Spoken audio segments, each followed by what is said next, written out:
বন্ধুরা, আমি জয়া। তো আজকে আমি বানাবো ম্যাগি। তো চলো চটপট বানা যাক। তো প্রথমে আমি ম্যাগিটা দিয়ে দিলাম পানির মধ্যে। তো আরেক প্যাকেট সেটাও দিয়ে দিব। তারপরে তাকে আমি ঢাকনা মারিয়ে সিদ্ধ হওয়ার জন্য রেখে দিব। তো বন্ধুরা, আমার সব কাটা কমপ্লিট হয়ে গেছে। টমেটো, পেঁয়াজ, লঙ্কা, মটর, গাজর।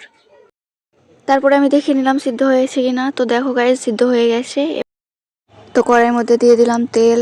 তারপরে দিয়ে দিলাম পেঁয়াজ। পেঁয়াজটা দেওয়ার পর একটু তাকে ভালোভাবে নেড়ে নেব। তো তারপরে দিয়ে দিলাম টমেটো, গাজর, মটর সব দিয়ে দিলাম একসাথে। তো সবকে দেওয়ার পর একটু ভালোভাবে নেড়ে নেব।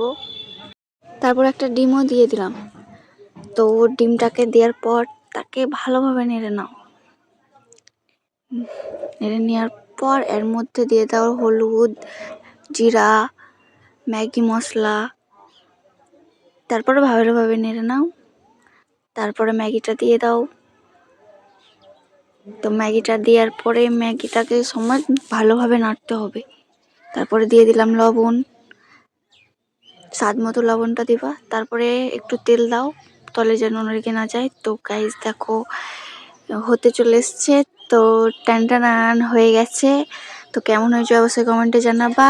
আর এরকম ভিডিও আমার কে কে দেখতে চাও অবশ্যই কিন্তু কমেন্টে জানাবা।